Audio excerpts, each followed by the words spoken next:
እኔ ትምህርት ቤት በነበርኩበት ዘመን ካልተገደድን በስተቀር ሰው ፊት ቆመን እናወራ ብዙ አለመግባባቶች በቀላሉ ሊፈቱ የሚችሉ ሆነው ሳለ ሰዎች በግልጽ ባለመነጋገራቸው የብዙ አመት ጓደኝነቶች ትዳር ሁሉ ሊፈርስ ይችላል። ለብዙዎቻችን መሳሳት ሞት ነው። ፍርሃቱን አንድ በሚያመጣው መሳሳት ሞት እንደሆነ እየተነገረን ስላደግን ይመስለኝ በጣም ብዙ ሰው እንዴት አድርጌ ነው ራሴን የምገልጸው ሰው ፊት ቆሞ መናገር እንኳን በጣም የሚያስፈራ ነገር ነው።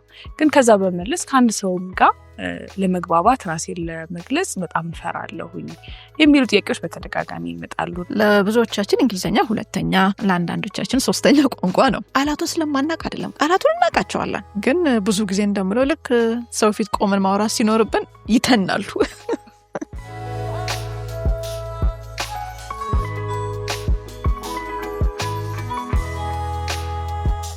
እንደምናችሁ ተመልካቾቻችን፣ ዛሬ በሌላ ሐሳብ ከሌላ እንግዳ ጋር ተመልሰን መከናል። የመግባባት ችሎታችን የሰው ፊት ቆሞ የማውራት ችሎታችን በተለያየ አጋጣሚ ህይወታችን ላይ የሚያስፈልገን አንድ ክህሎት ነው። ስራ ላይ ልንፈልገው እንችላለን። ይህን ግን ለማዳበር ምናልባት አብረን የምንወለደው ችሎታ ስላልሆነ የግድ ወይ በትምህርት ሂደታችን ውስጥ ልናቀው ልንማረው ልናሻሽለው ይገባል። ያ ካልሆነ ደግሞ በስራ ዓለም ላይ ልናየው የሚገባ አንድ የህይወት ክፍላችን ነው። ይሄ በተደጋጋሚ የሚመጣ ጥያቄም ስለሆነ ዛሬ ባለሙያ ጋብዘናል። ነባት አብራን እናት ያለችው የሰው ሀብት አስተዳደር ባለሙያ ናት። በዚህ ደግሞ በመግባባት ችሎታ ላይ ወይም ኮሚኒኬሽን ስኪል ላይ የብዙ አመት ልምድም ያላት ናት። ሂደቱን እናያለን። ምኑ ጋር ነው የሚያስቸግረን፣ እንዴትስ ደግሞ ራሳችን ውስጥ የምናብላላቸውን ሀሳቦች በቀላሉ መግለጽ እንችላለን የሚለውን እያየን እንሄዳለን። እንኳን ደህና መጣሽ ነው ወይ? እንኳን ደህና ቆየሽን ሶፊ። ዛሬ የምናነሳው ሀሳብ በተደጋጋሚ የሚጠየቅ ጥያቄ ነው። እዚህ ሾው ላይ በክላሶቻችንም ላይ በጣም ብዙ ሰው እንዴት አድርጌ ነው ራሴን የምገልጸው ሰው ፊት ቆሞ መናገር እንኳን በጣም የሚያስፈራ ነገር ነው። ግን ከዛ በመለስ ከአንድ ሰውም ጋር ለመግባባት ራሴን ለመግለጽ በጣም እፈራለሁኝ የሚሉ ጥያቄዎች በተደጋጋሚ ይመጣሉ እና ዛሬ እስቲ በደንብ እናንሳው። አንድ ሰው እንዴት ነው ይሄንን የህይወት ክፍሉን ማሻሻል የሚችለው? በጣም አመሰግናለሁ ስለጋበሽን በድጋሚ ሶፊ።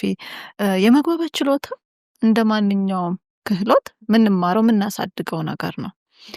ግን ለብዙ ሰው እኔንም ጨምሮ ሰው ፊት ቆሞ ማውራት ከአንድ ሰውም ጋር ከአንድ ሰውም በላይ በፊት በጣም የሚያስፈራኝ ነገር ነበረ። ምክንያቱ እንግዲህ ብዙ ሊሆን ይችላል። ግን እኔ በራሴ በኩል ያለውን ለመግለጽ ያክል ስናድግ ከሰው ጋር መነጋገር እንደ ትልቅ ነገር ተደርጎ አይታሰብም ነበረ። ትምህርት ቤትም ካልተገደድን በስተቀር ሰው ፊት ቆመን አናወራም።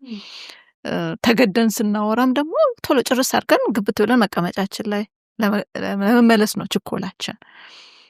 ስለዚህ በሂደት የሚመጣና ሆነ ተብሎ ይሄንን ክህሎት ማሳደግ አለብኝ ተብሎ ጊዜም ስራም የሚያስፈልገው ክህሎት ነው ብዬ አምናለሁኝ። ለአንዳንድ ሰው ቀለል ሲል እናያለን። ብዙ ቀልድ የሚያበዙ ሰዎች ሊሆኑ ይችላሉ። ወይም አንድ አዲስ ቦታ ውስጥ ሄደው በቀላሉ ተግባብተው ከሰዎች ጋር መሆን የሚችሉ ሰዎች እናይና በሱ መልክ ብቻ የሚመስለን ጊዜ አለ። የመግባባት ችሎታ ማለት ይሄ ነው ብለን አሁን ቁጥብ የሆንን ሰዎች ወይም ዝም የምንል ሰዎች ያስፈራናል።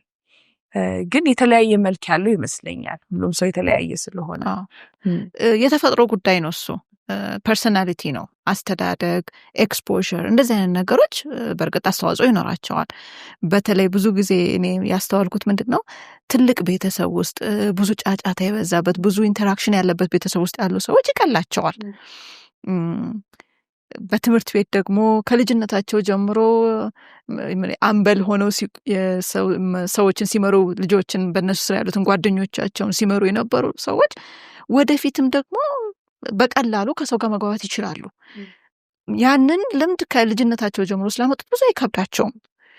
ግን ሁሉም ናቸው ማለት አይደለም። ልክ የትምህርት ቤት ህይወት አልቆ ወደ ስራ ዓለም ሲቀላቀሉ ድንገት የራሳቸው እውነተኛው ባህሪ ሲገለጽ አንፋሚሊየር ኦዲየንስ ሲሆን ያ ከሰው ጋር መግባባት ያላቸው ሙሉ የሚጠፋባቸው ሰዎችም አሉ። እንዳልኩሽ ነው። ግን ሁሉም ነገር ተፈጥሮ ብቻ ነው ማለትም አንችልም። ተፈጥሯቸው ቁጥብ ሆነው ቁም ነገር መናገር ባለባቸው ሰዓት ግን ሀሳባቸውን አሳክተው ቃላትን መርጠው ጥሩ የሆነ ንግግር በተወሰነላቸው ጊዜ አቅርበው ሀሳባቸውን ለሰዎች የሚገልጹ ሰዎችም አሉ። ይሄ ክህሎት ደግሞ ለስራም ቅድም እንዳልሹ በቤተሰብ መካከል ለግላዊ ግንኙነቶችም በጣም ወሳኝ ነው። ብዙ አለመግባባቶች በቀላሉ ሊፈቱ የሚችሉ ሆነው ሳለ ሰዎች በግልጽ ባለመነጋገራቸው የብዙ ዓመት ጓደኝነቶች፣ ትዳር ሁሉ ሊፈርስ ይችላልና ይሄንን ክህሎት ማዳበር ለግላዊም ለስራ ህይወታችንም ጠቃሚ ነው። የምንናገርበት መንገዶች ብዙ ናቸው አይደል? እንዲህ በቃል ልናወራ እንችላለን፣ በጽሁፍም ልናወራ እንችላለን። የሚመጣልን የሚቀለንን መንገድ ምናልባት እንደ ባህሪያችንም እሱንም ብንመለከት ጥሩ መሆን ይመስለኛል። ስለዚህ ስታይ አሁን እንደዚህ ቃለ መጠይቅን ስታረጊ ስትሰሚያቸው ተዘጋጅተው ቢመጡ ብለሽ የምታስቢ ለምን? ከተመልካቾቻችን መሀል አሁን ብዙ ወጣቶች ያዩናል፣ ብዙዎቹ ስራ ፈላጊዎችም ናቸው። ስለዚህ ወይም አሁን ካሉበት ስራ መቀየር ይፈልጋሉ። ምን ላይ ቢዘጋጁ ጥሩ ነው? ብዙ ጊዜ የሚፈልጉትን ነገር ማወቅ ነው ለእኔ ትልቅ ሆኖ የሚታየኝ። የሚፈልጉትን ነገር ካወቁ ወደኋላ መስራት ይችላሉ። እዛ ጋር ለመድረስ የምፈልገው ምንድን ነው፣ እኔ ያለኝ ጥንካሬ ምንድን ነው፣ ምን ጋር ማሻሻል እፈልጋለሁ የሚለውን ተዘጋጅተው ከመጡ ቃለ መጠይቆች ላይ ብዙ የሚከብድ ነገር አንጠይቃቸውም። በነገሮች ላይ ብዙ ባለሙያዎች የሰው ሀብት አስተዳደርም ላይ ይሁን ሌላም ላይ ሰው ለመቅጠር ሲመጣ ሰውን ለመጣል እንደምንፈልግ ተደርጎ ከባድ ጥያቄ በመጠየቅ እነሱን ኤሊሚኔት ማድረግ እንደምንፈልግ ተደርጎ ይታሰባል። በፍጹም ልክ አይደለም። እኛ ትክክለኛውን ሰው ማግኘት ነው የምንፈልገው። እንደውም አንዳንድ ጊዜ ፕሮምፕት ሁሉ እናደርጋቸው ላይ እንዲሉ የምንፈልገውን ነገር ሳናስበው እንሰጣቸዋለን እና እንዲሳካላቸው ነው የምንፈልገው። ስለዚህ ያንን ጭንቅላታቸው ውስጥ ይዘውት ቢመጡ እዚህ ጋ ያለው ሰው እኛን ቃለ መጠይቅ ሲያደርግልን ከፖዚቲቭ አቅጣጫ ተነስቶ ነው ኢንተርቪው የሚያደርገን ብለው ጭንቅላታቸውን አዘጋጅተው ከመጡ ከዛ በኋላ የሚጠየቁት ጥያቄዎች ብዙ ጊዜ የተለመዱ ናቸው። ስለሚቀጠሩበት ስራ፣ ስለ ድርጅቱ ተዘጋጅተው ከመጡ በፊት ያልኩሽ ስለ ራሳቸው የሚያውቁት ነገር ምን እንደሚፈልጉ፣ ጥንካሬያቸው፣ ድክመታቸው፣ ሁሉን ነገር ስለ ራሳቸው ሰልፍ አዌርነስ አላቸው። ስለ ድርጅቱ ያውቃሉ፣ ስለ ስራው ያውቃሉ።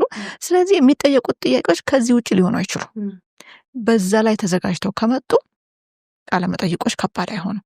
ያ ግን ማለት በጭንቅላታቸው ተዘጋጅተው ይሄን አውቃለሁ ያን አውቃለሁ ይሄን አውቃለሁ ብለው መምጣት አይደለም።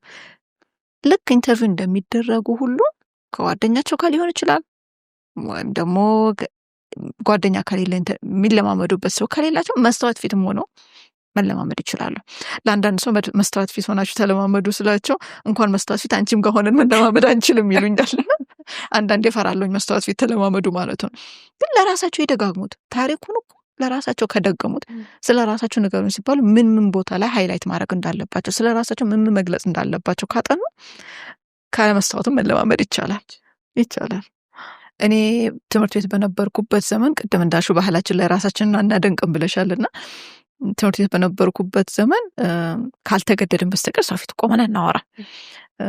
ወደ ዩኒቨርሲቲ ስመጣ ያው ፕሬዘንቴሽን ግድ ስለሆነ ስንገደድ እናቀርባለን፣ በብዙ ጭንቀት፣ በብዙ ዝግጅት። ግን ደግሞ በእነዚህ አካባቢዎች ላይ በእንግሊዝኛ ነው ንግግሮች የሚካሄዱት፣ ፕሬዘንቴሽኖች የሚካሄዱት። ለብዙዎቻችን እንግሊዝኛ ሁለተኛ፣ ለአንዳንዶቻችን ሶስተኛ ቋንቋ ነው። ስለዚህ ቃላቱን ስለማናቅ አይደለም፣ ቃላቱን እናውቃቸዋለን። ግን ብዙ ጊዜ እንደምለው ልክ ሰው ፊት ቆመን ማውራት ሲኖርብን ይተናሉ። አሳክተን ሙሉ አረፍተ ነገር አድርገን የምንፈልገውን ነገር ለመናገር ይቸግረናልና ምንም እንኳ ከሰባተኛ ክፍል ጀምሮ ነው አብዛኛው ትምህርት በእንግሊዝኛ የሆነው። እስከዛ ድረስ እንደ አንድ ሳብጀክት ነው የምንማረው። ስለዚህ ለእኔ ችግሩ የሚጀምረው አሁን አይደለም፣ ገና ሰባተኛ ክፍል እያለሁኝ ነው። ያን ጊዜ የታየኝ ነገር ቢኖር መጀመሪያ እንግሊዝኛውን ማወቅ አለብኝ፣ ከዛ በኋላ የሳብጀክቱን ኮንሰፕት ማወቅ አለብኝ። እንግሊዝኛውን ካወቅኩኝ በኋላ ነው ትምህርቱ የሚገባኝ። ስለዚህ እንደምንም ሃይ ስኩልን እየተንገታገትኩኝ ያለፍኩኝና ከዛ በኋላ ዩኒቨርሲቲ ስገባ ደግሞ በትንሹም ቢሆን ኤክስፖዠር አገኘሁኝ ሰው ፊት ቆሞ ማውራትን። ከዛ በኋላ ወደ ስራ ዓለም ተቀላቀልኩኝ። የግድ ሲሆን ፕሬዘንት እናደርጋለን ማናችንም እንደምናደርገው ግን ቀላል ሂደት አይደል ሁሉ የተጨናንቀን እንደው ምርጫው ቢሰጠን የማናረገው ከተገደድን ግን እንደምንም አስመስለን ኮንፊደንሳችንን በግድ ቢልድ አድርገን ፕሬዘንት አድርገን ነው የምንወጣው እኔም ከኔ ጋር የነበሩ ስራ ባልደረቦች ከዛ 2012 ላይ ቶስት ማስተርስ አባል ሆንኩኝ ቶስት ማስተርስ ማለት የክለብ ነው ኢንተርናሽናል ክለብ ነው ለትርፍ ያልተቋቋመ ነው ትምህርታዊ ክለብ ነው በዓለም አቀፍ ደረጃ ነው 1924 ላይ ነው የተቋቋመው አመት ሊሞላው ትንሽ 2 አመት እንደዚህ ነው የቀረው እንደ ግሪጎሪያን ካላንደር 1924 ስለዚህ በየአገሩ የቶስት ማስተርስ ክለቦች አሉ እነዚህ ክለቦች መምህራን ቆሞ የሚያስተምሩበት አይደለም የንግግር የተግባቦትና የአመራርን ክህሎት እርስ በራሳችን እዛው እየተለማመድን የምንማርበት ክለብ ነው ስለዚህ 2012 ላይ ቶስት ማስተርስን ስቀላቀል ለኔ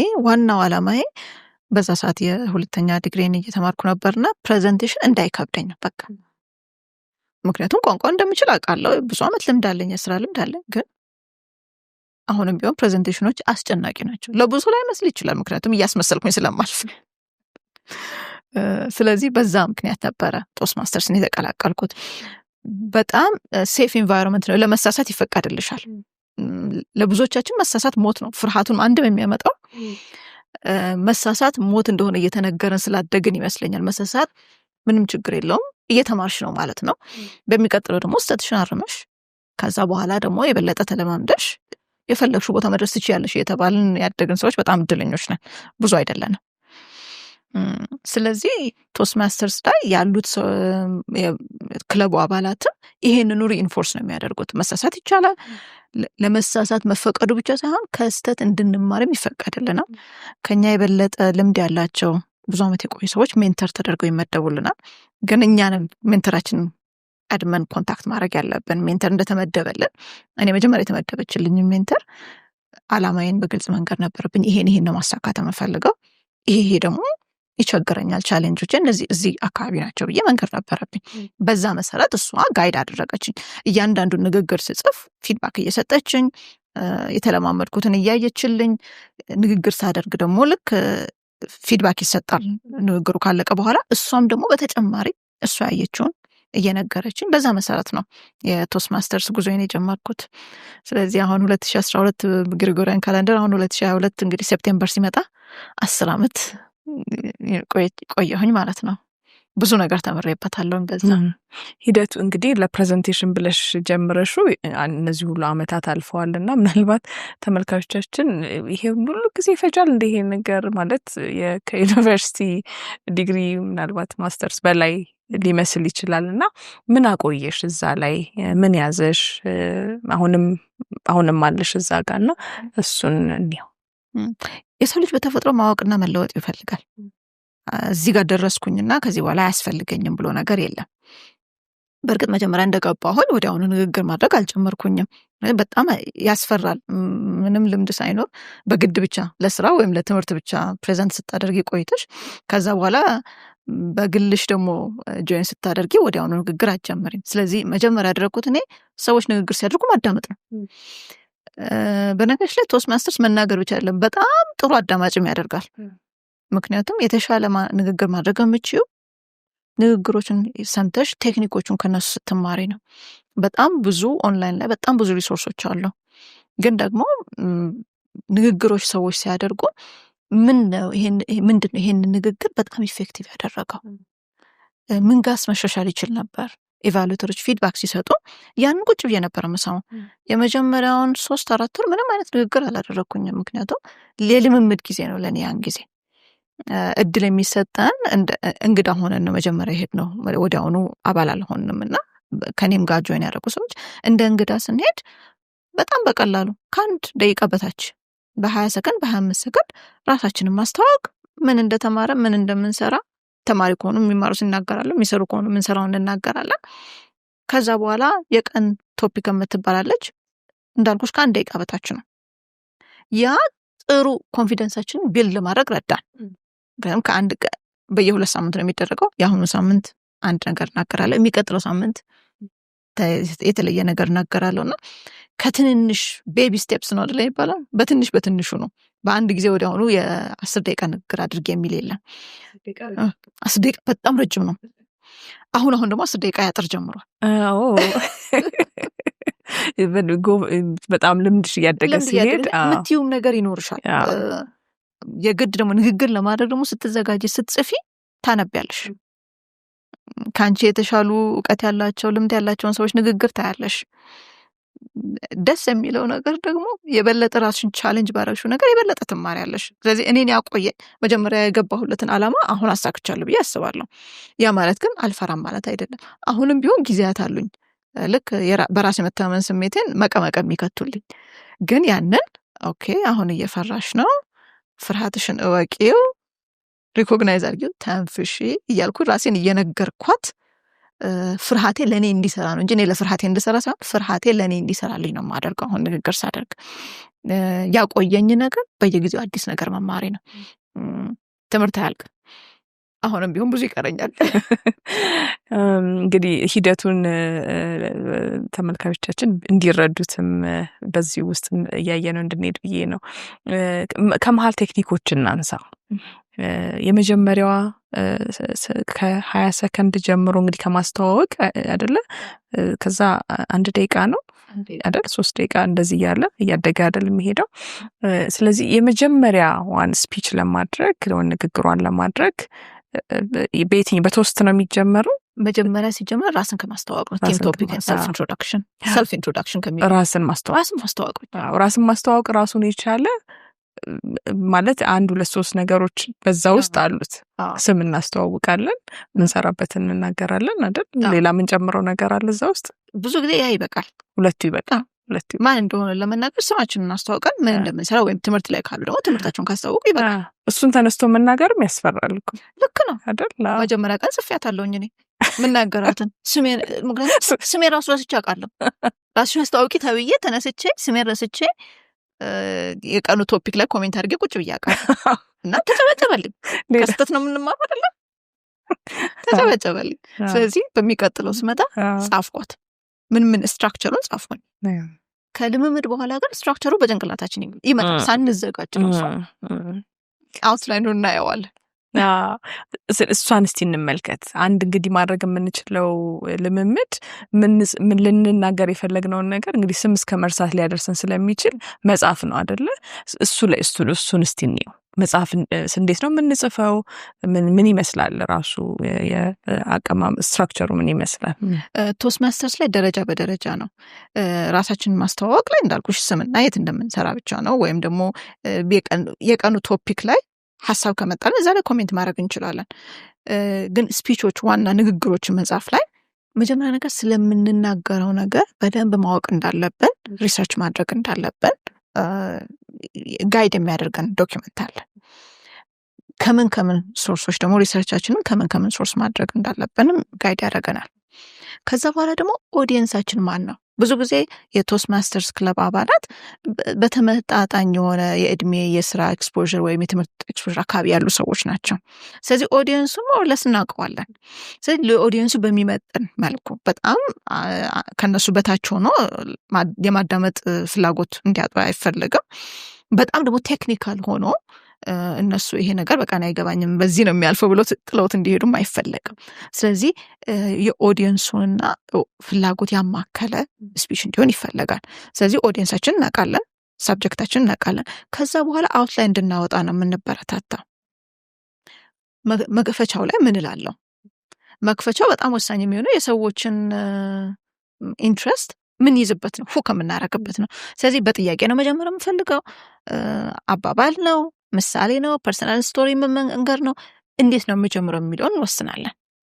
ከዛ በኋላ መክፈቻውን ካሰብንበት በኋላ መክፈቻውን ጥሩ የሚያደርጉልንን ቴክኒኮች እናመጣለን።